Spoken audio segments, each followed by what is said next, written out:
Graça e paz, irmãos. Uma satisfação, uma alegria real estar com a amada igreja do Senhor Jesus Cristo.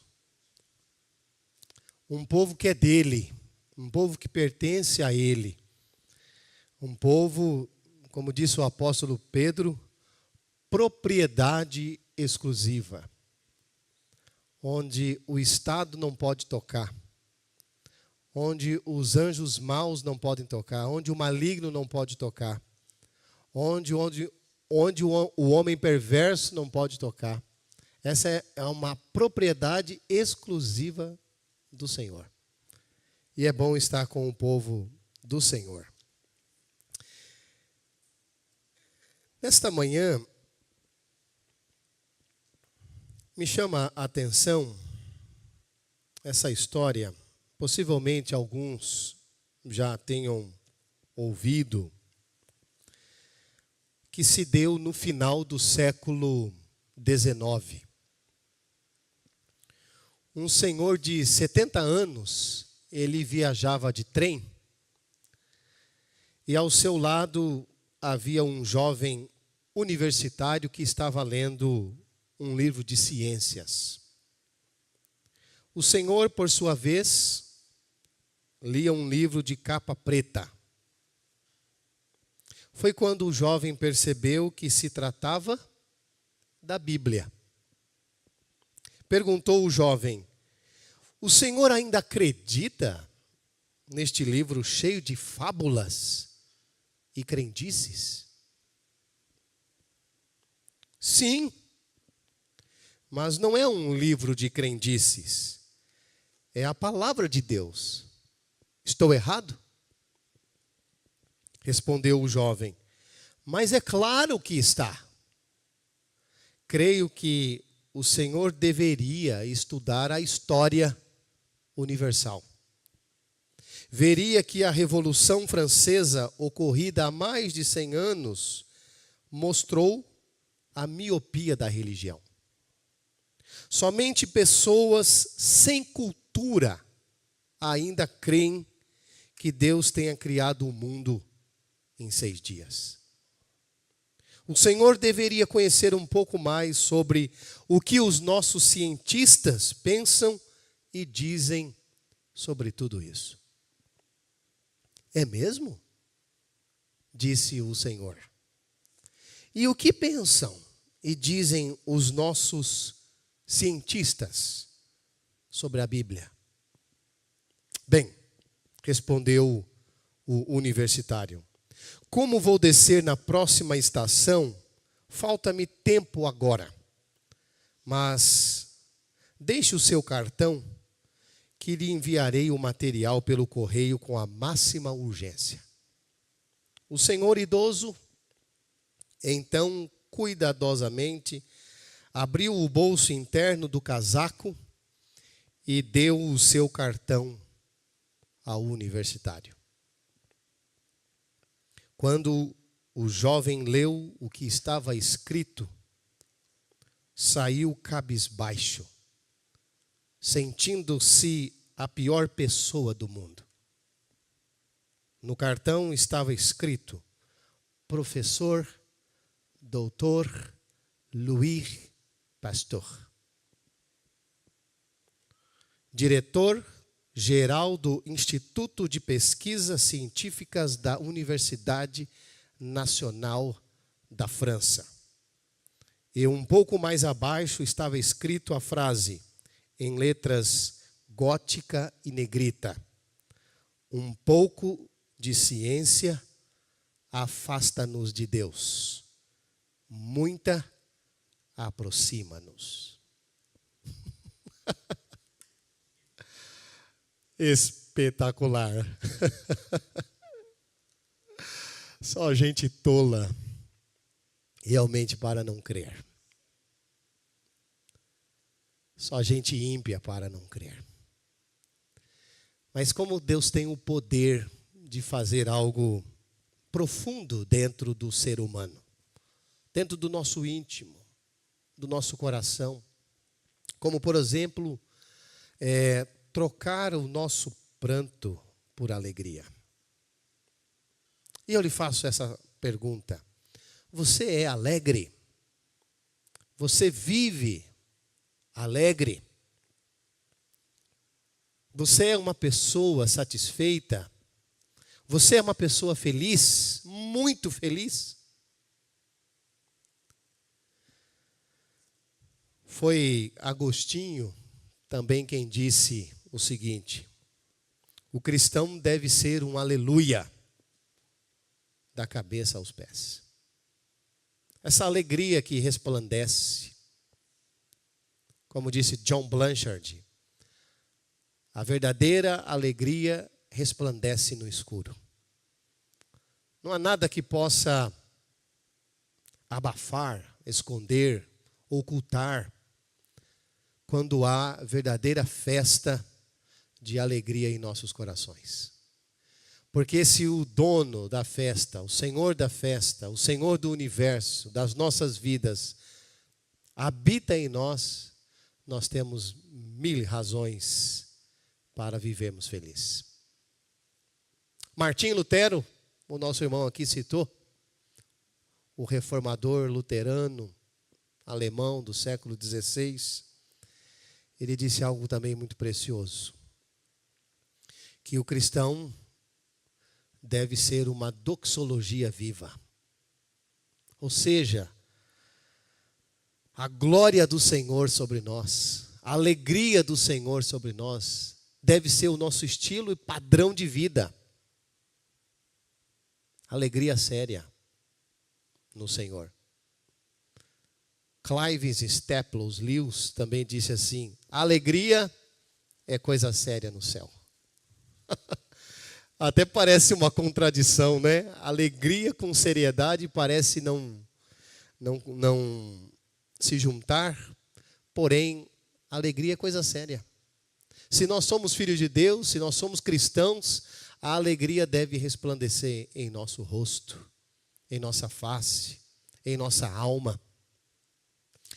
E nesta manhã, eu quero aqui compartilhar com os irmãos o título aqui da nossa exposição bíblica: Os Ladrões da Alegria. Vou repetir: os ladrões da alegria.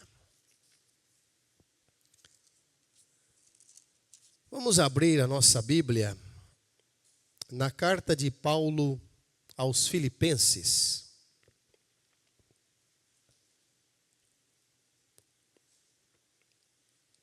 Carta de Paulo aos Filipenses.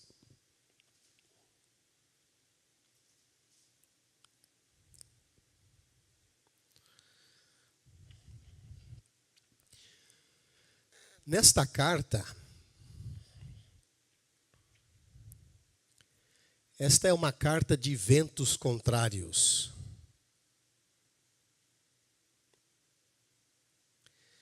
E nesta carta de ventos contrários, a alegria contraria as circunstâncias.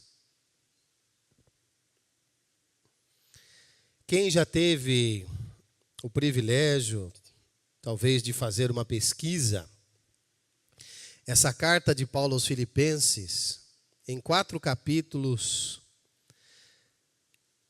aparece mais ou menos aí de 16 a 19 vezes, dependendo da tradução, dependendo da versão, a palavra alegria.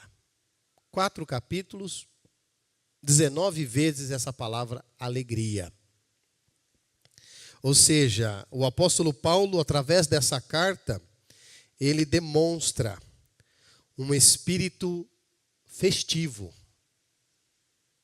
de alegria no Senhor. Mas não porque os ventos eram favoráveis, mas porque os ventos estavam contrários. Mas a verdadeira alegria contraria as circunstâncias. Porque nós somos chamados a viver um padrão de vida que está acima, é ultra circunstancial. E isto nós aprendemos nesta breve, mas muito preciosa carta de Paulo. Relembrando também que nesta carta da prisão, a alegria corre soltamente. Quando o apóstolo Paulo escreveu esta carta, ele se encontrava em uma prisão em Roma. E diante desta situação, talvez nos perguntamos assim: como este homem pode falar tanto da verdadeira alegria se encontrando nesta situação? Preso, encarcerado, isolado, sozinho. Como que este homem pode falar de alegria nesse estado? E é diante dessa situação que eu quero falar para os irmãos que em 4 capítulos, em cada um deles, nós vamos aqui destacar, de uma maneira breve, os ladrões da alegria, ou que tentam roubar a nossa alegria. O primeiro ladrão que tenta roubar a nossa alegria chama-se circunstâncias. Gravem isto. Circunstâncias. E diante disso, nós vamos aqui orar. Pai bendito, a tua palavra está aberta. E precisamos que o teu Espírito venha abrir os nossos olhos, os nossos ouvidos, para ouvirmos a tua voz. Espírito Santo de Deus, seja a minha voz, seja os meus pensamentos. Dirige-nos na exposição da tua palavra. Revela aos nossos corações a pessoa de Cristo Jesus, pelo qual vivemos para sempre. Pois é no nome dele que oramos. Amém. Por favor, vamos ler o versículo 12 do capítulo 1. Quero ainda, irmãos, cientificar-vos de que as coisas que me aconteceram têm, antes, contribuído para o progresso do Evangelho. Irmãos, percebam aqui algo muito importante, uma nota muito importante, que as palavras aqui de Paulo não são palavras de murmuração, não são palavras de desespero, não são palavras precipitadas, não são palavras de um homem que está afogado na prisão, que está isolado num cárcere, que está preso. Preste atenção. A sua situação era difícil, era crítica. Ele estava passando por um momento muito delicado. Inclusive, pode ser, entre o ano aqui, 60, 62, quando foi escrita essa carta, que o que aguardava o apóstolo Paulo era a sua execução. E diante dessa situação difícil, crítica, o apóstolo Paulo se levanta para dizer: irmãos, eu quero cientificar-vos de que as coisas que me aconteceram têm antes contribuído para o progresso do Evangelho. É diante das crises que Deus proporciona a nós crescimento. É diante das dificuldades que o Senhor vem nos amparar. É diante de situações inópitas, complicadas, que nós experimentamos o poder da graça de Deus. É quando as portas se fecham aos nossos olhos, há uma porta aberta nos céus. É quando a nossa visão se torna limitada, o Senhor nos permite andar com a visão do céu, com a visão da fé. Em vez do apóstolo Paulo olhar para as circunstâncias e cair no lago das murmurações, aquele homem diz: esta situação, esta circunstância tem permitido o progresso, o avanço do evangelho. O pregador, Paulo, estava preso, mas a mensagem estava solta, estava livre. Paulo se encontrava encarcerado. O mensageiro estava preso, mas a mensagem ninguém poderia segurar. E é interessante, irmãos, que nesse período a qual ele passou ali na prisão, ele era vigiado por guardas diariamente. A guarda pretoriana, os principais soldados do exército romano, homens da elite. E foi para esses homens da elite que o apóstolo Paulo, diante da sua situação, teve a oportunidade de pregar o evangelho. Porque a pregação do evangelho é ultra circunstancial. Quer estejamos em aflições, quer não, nós devemos pregar sempre o evangelho. Porque nós caminhamos não olhando para as circunstâncias, mas olhando para o Senhor.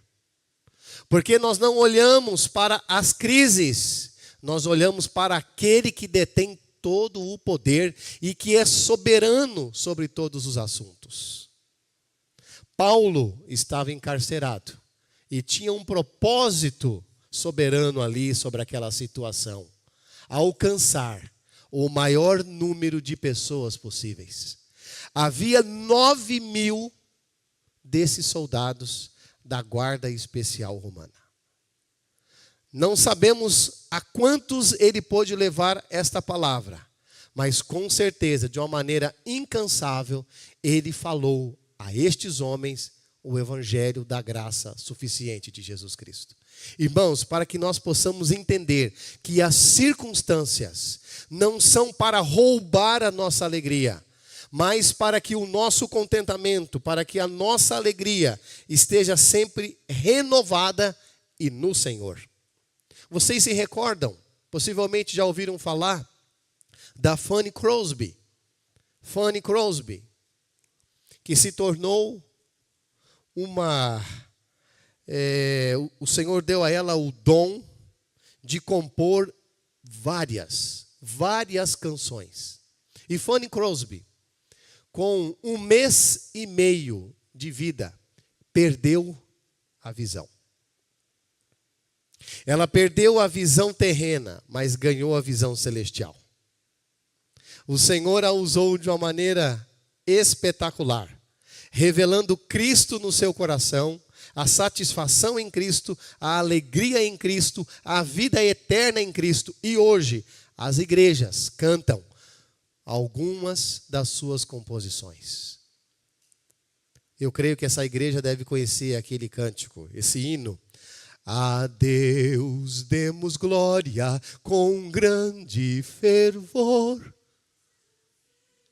Bendito por nós todos deu, a graça convida ao mais vil pecador, abrindo-lhe as portas, entrada no céu. Exultai, exultai, vinde todos louvar a Jesus Salvador, a Jesus Redentor. Fanny Crosby perdeu a visão, mas ganhou a visão celestial. Andou sem a visão natural, mas sempre foi guiada pela visão divina. Por quê, irmãos? Há circunstâncias as quais Deus usa para poder promover o evangelho das insondáveis riquezas de Cristo. Esse ladrão que vem através das circunstâncias para roubar a nossa alegria, não pode nos vencer. Porque maior é o que está em nós do que o que está no mundo.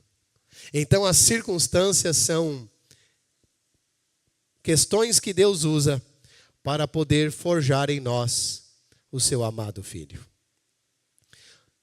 Segundo ladrão que tenta roubar a nossa alegria. Por favor, vamos para o capítulo 2. O segundo ladrão que tenta roubar a nossa alegria chama-se pessoas. Pessoas.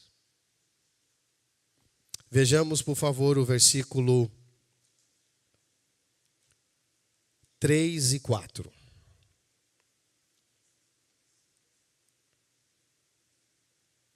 Nada façais por partidarismo ou vanglória, mas por humildade, considerando cada um os outros superiores a si mesmo.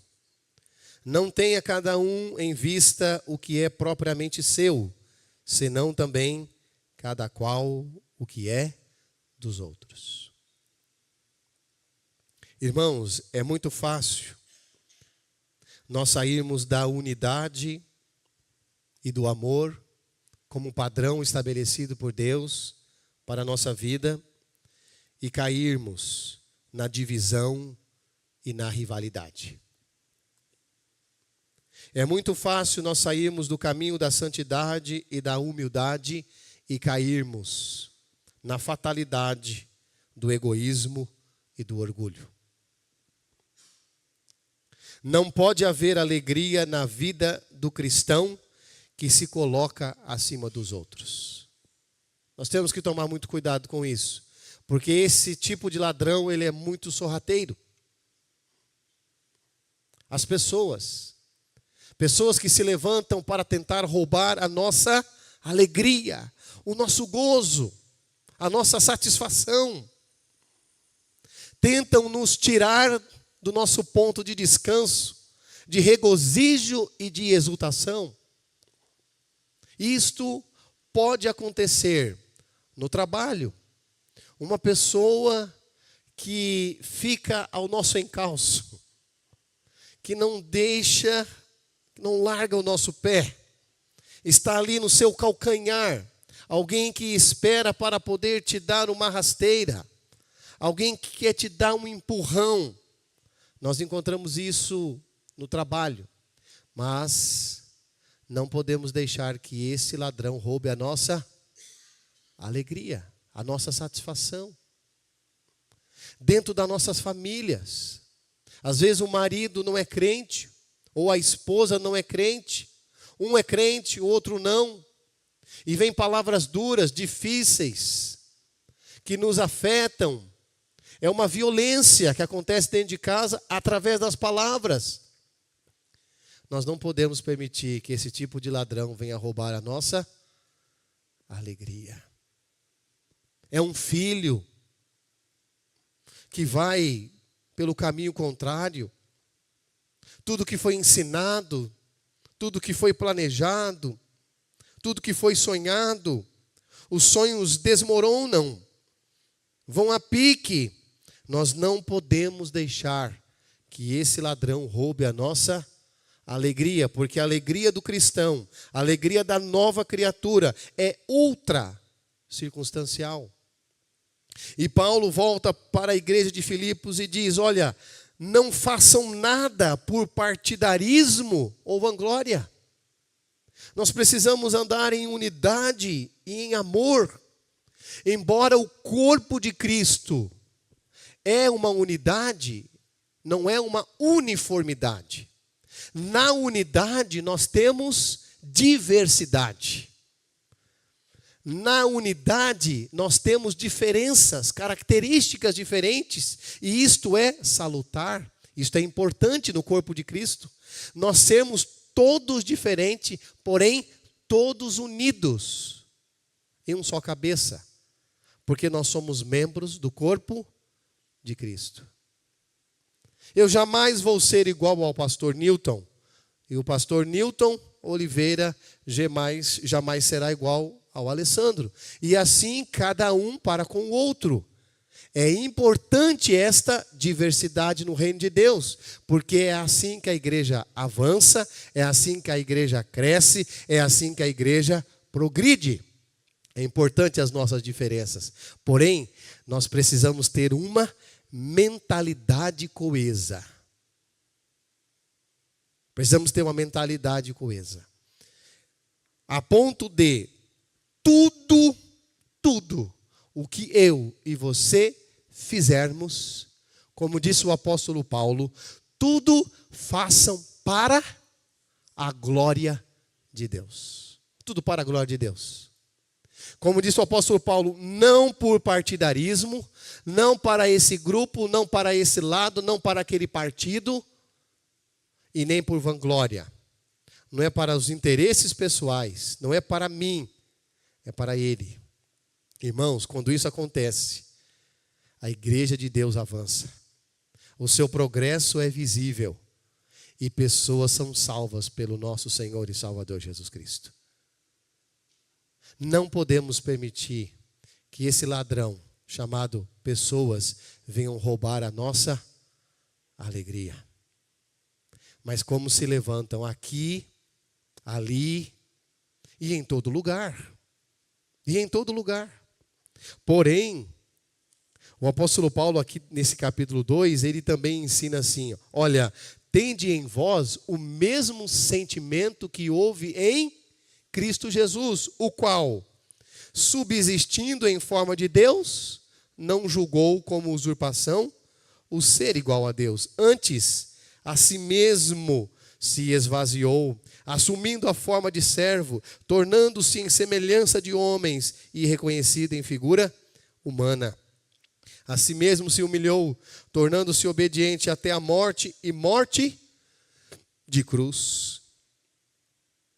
Por favor, deixa eu destacar algo aqui importante.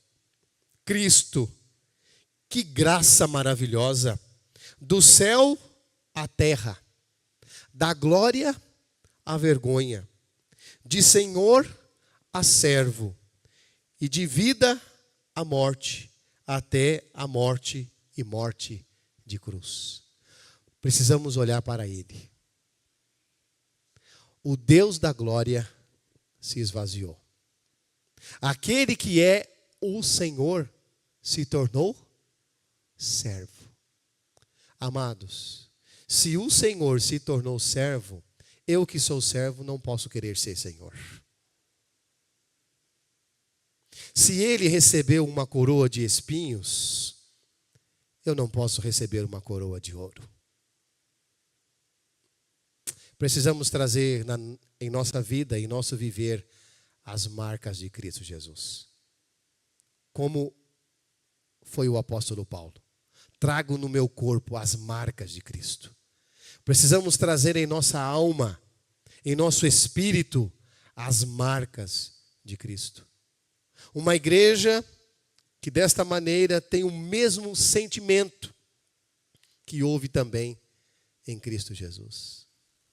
E é por causa disto, do que Ele fez e a maneira como fez, que Deus, o Pai, o exaltou sobremaneira e lhe deu um nome que está acima de todo nome.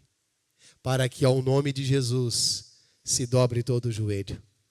Nos céus, na terra e debaixo da terra. Toda língua confessará que Jesus Cristo é o Senhor. Para a glória de Deus Pai. O terceiro ladrão que tenta roubar, ou que se levanta para roubar a nossa alegria, está no capítulo 3. E esse ladrão chama-se coisas. Coisas. Esse ladrão também é terrível. Todos nós, de uma maneira ou de outra, somos por ele também perseguidos. Vejamos, por favor, o versículo 7. Vamos ler o versículo 7. Mas o que para mim era lucro, isto considerei perda por causa de Cristo. O apóstolo Paulo, irmãos, Ele comentou versos aqui atrás, dizendo o seguinte: que ele, Paulo, circuncidado ao 8º dia, este homem era da linhagem de Israel, da tribo de Benjamim, hebreu de hebreus, quanto à lei, fariseu, quanto ao zelo, perseguidor da igreja, quanto à justiça que há na lei, ele era irrepreensível. Paulo era um homem que estava envolvido com todos esses aparatos, os quais para a época eram de muito valor, eram de muito peso. E isto fazia com que o homem, Paulo, e os que tinham essas credenciais se sentissem o top dos top. Estava no início ali, na cabeceira do top 10. Paulo estava apegado a todas estas coisas. Irmãos, como é fácil nós nos apegarmos às coisas. Como é fácil as coisas conquistarem sorrateiramente os nossos corações. Nós vamos criando um apego a isto, aquilo. Nós vamos nos apegando a uma casa, nós vamos nos apegando a um patrimônio, nós vamos nos apegando aos negócios, nós vamos nos apegando à profissão, nós vamos nos apegando nisto, naquilo, e a gente fica inchado e não tem depois como soltar essas coisas. E quando perde essas coisas, perdi tudo, perdi a vida, não tem mais sentido em viver. Por quê? Porque o coração está apegado às coisas. E esse ladrão rouba a nossa alegria. As ações estavam lá em cima, agora as ações despencaram. Perdi tudo. Não tem mais sentido viver. Porque estava apegado às coisas. As coisas roubam a nossa alegria. E Paulo faz um balanço, talvez aqui como de um contador, que foi avaliar as coisas. Sabe por quê, irmãos? Warren Wiersbe, esse teólogo que eu tenho uma grande admiração, ele disse: a quantidade não garante qualidade. Muitas pessoas têm as coisas que o dinheiro pode comprar, mas perderam as coisas que o dinheiro não pode comprar. Não lembro quem foi a pessoa, mas um dos bilionários do mundo, décadas atrás, ele disse o seguinte: eu trocaria tudo o que eu tenho para ter um casamento de verdade. Porque ele já havia tido outros casamentos. Ele disse: se eu pudesse, eu trocava toda a fortuna que eu tenho por uma família. Por quê? Quantidade não nos dá qualidade. Porque nem tudo, as coisas que nós temos, podem de fato trazer satisfação para a nossa vida. É bom termos as coisas, não há nenhum pecado em ter coisas. Não há nenhum pecado em ter patrimônio, não há nenhum pecado em ter isto ou aquilo, não é nenhum pecado nós termos riqueza. Contanto que as coisas não tenham os nossos corações. Alguém disse que dinheiro é bom do bolso para baixo. Porque se sobe para o coração, se sobe para a cabeça e desce para o coração, toma conta da nossa vida. E assim é qualquer coisa que diz respeito à vida. Se sobe para a cabeça, desce para o coração e começa a reinar, aonde Cristo vai estar? Aonde que o Senhor vai estar? Agora que o Senhor venha com graça e misericórdia. Continue abençoando a sua igreja, para que a sua igreja continue sendo uma bênção no seu reino. Cada família aqui presente, cada irmão, que o Senhor continue operando milagrosamente, suprindo todas as necessidades, dando condições para que o reino possa avançar, para que a igreja seja equipada, para que os ministérios possam ser supridos e Cristo ser glorificado.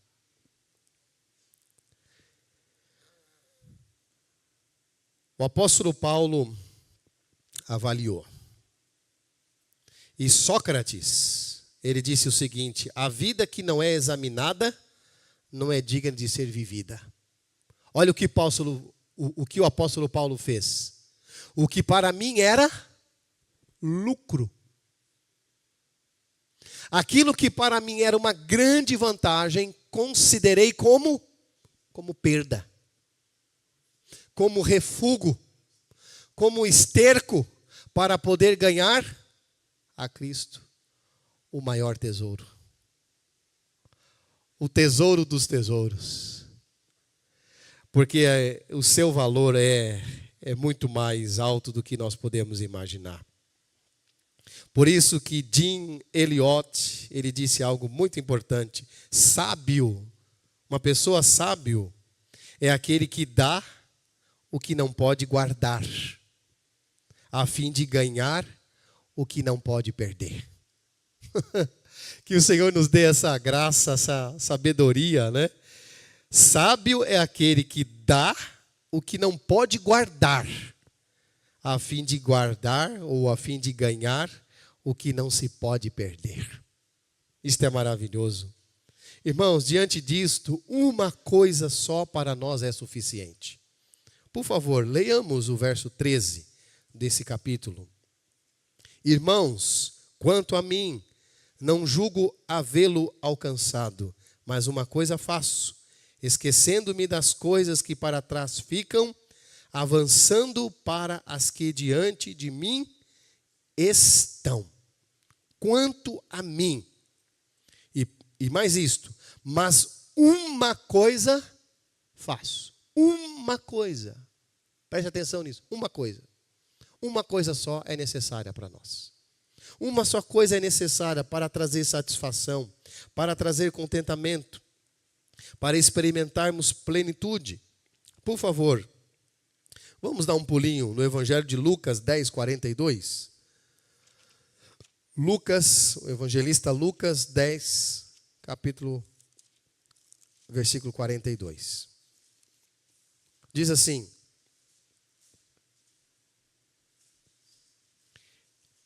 respondeu-lhe o Senhor: Marta, Marta, andas inquieta e te preocupas com muitas coisas. Olha o 42. Entretanto, pouco é necessário, ou mesmo uma só coisa. Maria, pois, escolheu a boa parte, e esta não lhe será tirada. Uma só coisa. Irmãos, uma só coisa. Se Cristo for, se Cristo é e sempre será o nosso tudo, com Ele nós sempre estaremos alegres, com Ele nós sempre estaremos contentes, com Ele nós sempre estaremos satisfeitos, independente das circunstâncias, independente das pessoas, independente das coisas, porque uma só coisa reina de fato em nossos corações, que é Ele. Irmãos, quando Ele for o nosso tudo, nós não teremos mais dificuldade com nenhuma outra coisa. Como que nós precisamos entender isso e compreender? Uma só coisa vai trazer sentido e significado para todas as outras coisas que nos cercam em Cristo Jesus. Uma só. Por favor, mais um. Evangelho de João, capítulo 9, o verso 25. João 9, 25.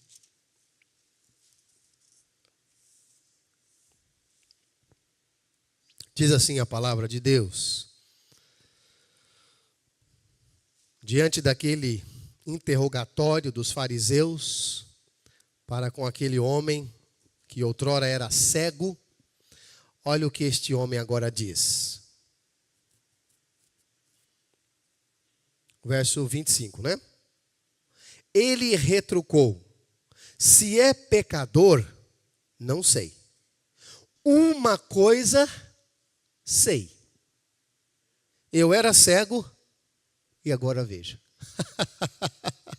Coisa preciosa, né, irmãos? Olha, uma coisa só, uma coisa. Mas quem foi que te curou? Quem foi que te restabeleceu a vista? Quem é que fez isto? Quem é que fez aquilo em você? Da onde veio esse milagre? Da onde que surgiu? Como é que você tem? Como é que você é? Como é que você faz? Eu não sei te dizer. As palavras não podem explicar a satisfação do meu coração. Mas uma coisa eu lhe digo: eu era cego, mas agora eu vejo. Agora eu vejo. Agora tem alegria plena no meu coração. Agora tem contentamento pleno no meu coração. Agora tem satisfação que ninguém pode tirar. Agora nenhum ladrão pode roubar esta alegria que me foi dada, que é Cristo Jesus. Eu era, mas agora eu vejo. Uma coisa eu sei. Uma coisa eu posso lhes dizer. A alegria é coisa séria no céu. E isso deve resplandecer em nossos rostos, em nossa face. Porque se o Senhor está bem presente em nós, então sempre haverá contentamento e festa. Alegria no Senhor. Irmãos, podemos ler mais um texto falando sobre isto? Por favor, Salmo 27, o versículo 4.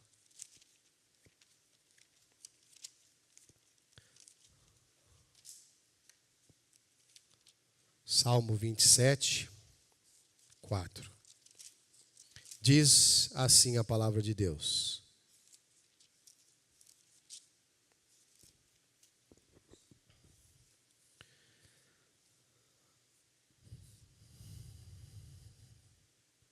olha que pedido faz o salmista.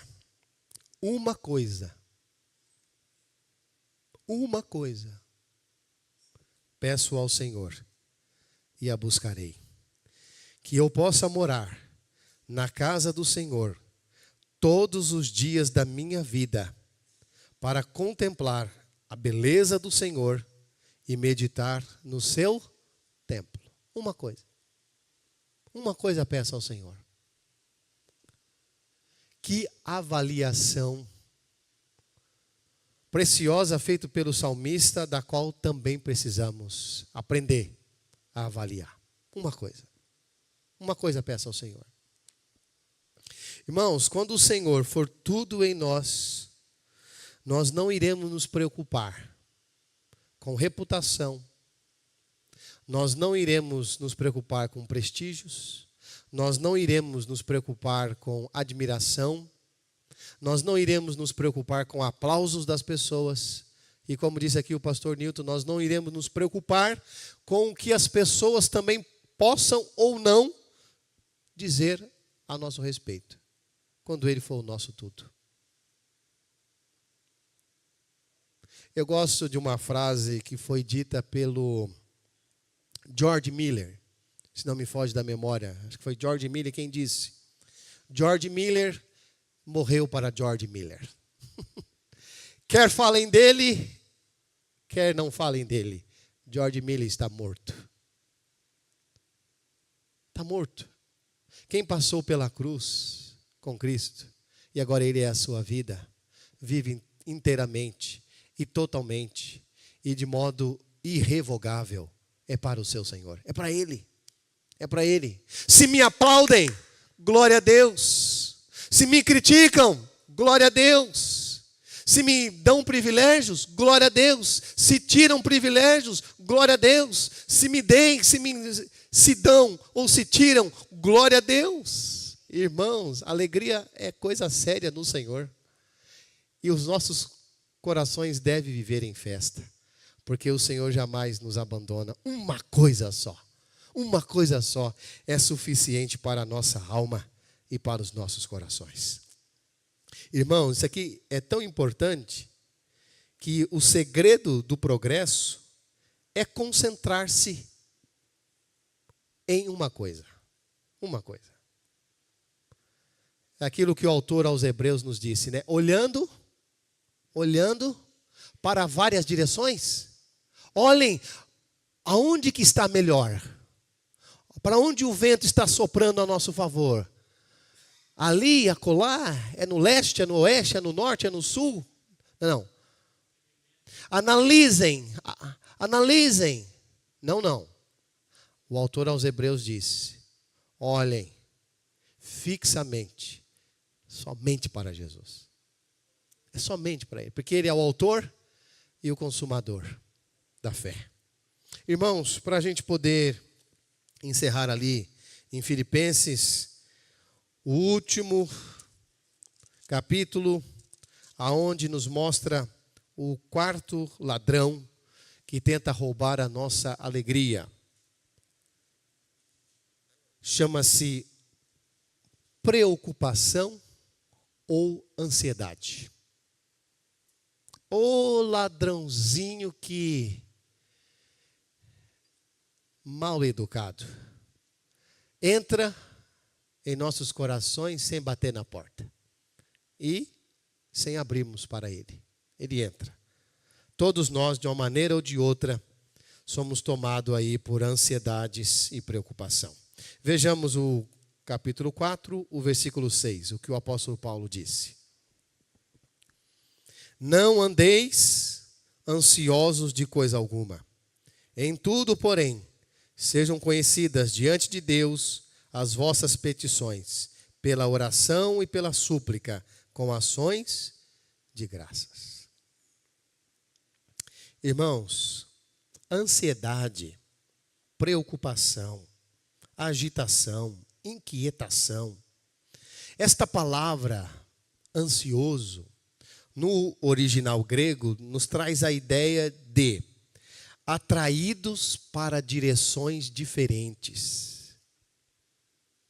A nossa alma é levada aqui, a nossa alma depois é conduzida para ali, é aqui e ali, ela fica sem direção, agitados, igual biruta, que é agitada pelo vento, que não para. Então a ansiedade jamais há de fazer bem para nós, porque não nos dá descanso e nem repouso. E se nós andarmos ansiosos com as coisas de amanhã, nós perderemos a paz do presente e chegaremos exaustos no dia seguinte. A ansiedade não alivia nem um pouco a carga de hoje, mas aumenta toneladas para o dia seguinte. A ansiedade não nos dá descanso, mas olhando para o Senhor, que é a fonte da nossa alegria, da nossa paz e do nosso descanso, Ele que nos dá da sua paz, que excede todo o entendimento, guardará a nossa mente e os nossos corações. A ansiedade é a grande usurpadora da alegria. Muitas das vezes, foge da nossa alma e do nosso semblante a alegria por conta da ansiedade. Estamos preocupados. O que vestiremos, o que beberemos, como faremos, como.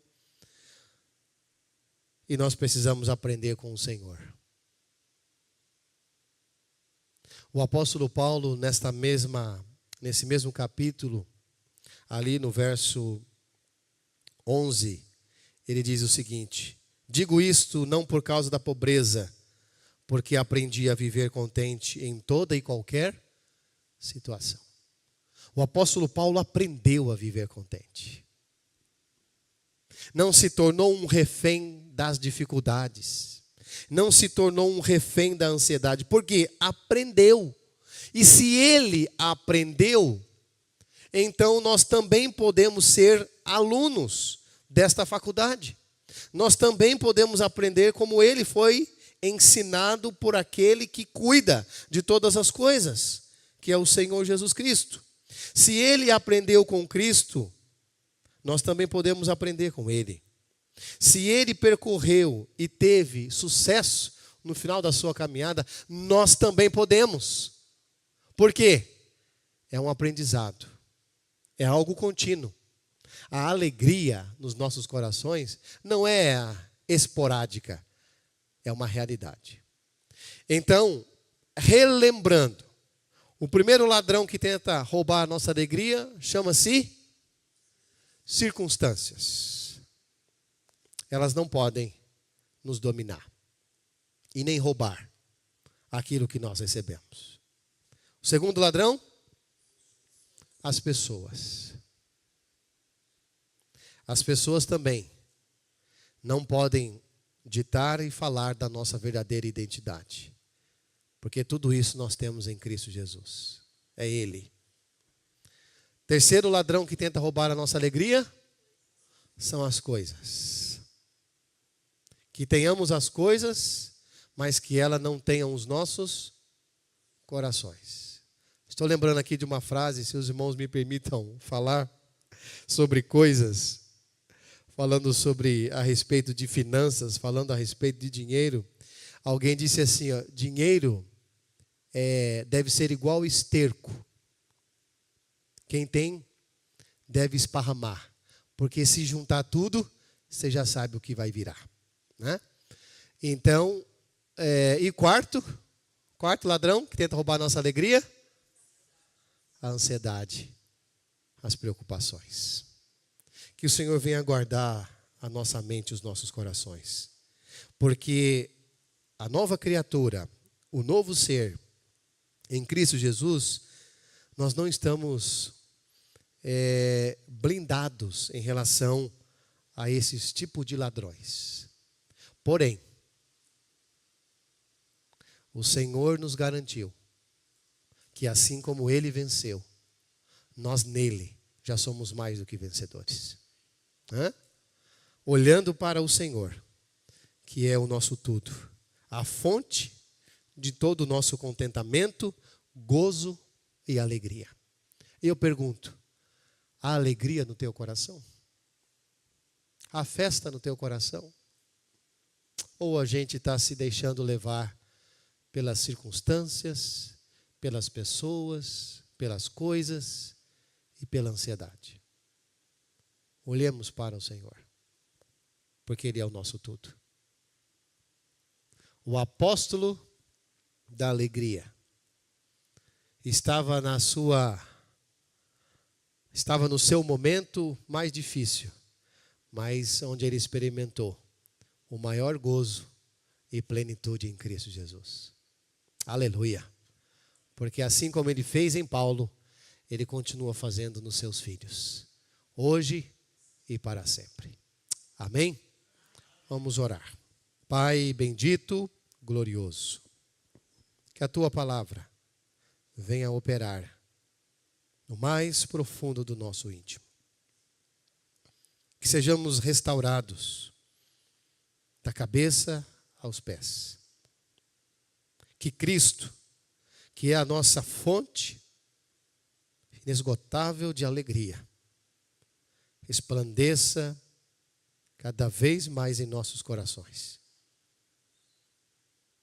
Que em nossa face a alegria do céu venha contagiar a todos que estão ao nosso redor. E como disse o profeta, a alegria do Senhor é a nossa força. Por isso te adoramos, meu Deus. Bendizemos o teu nome. Edifica a tua igreja e glorifica o seu Filho em nós. Pois é no nome dele que oramos e agradecemos. Amém.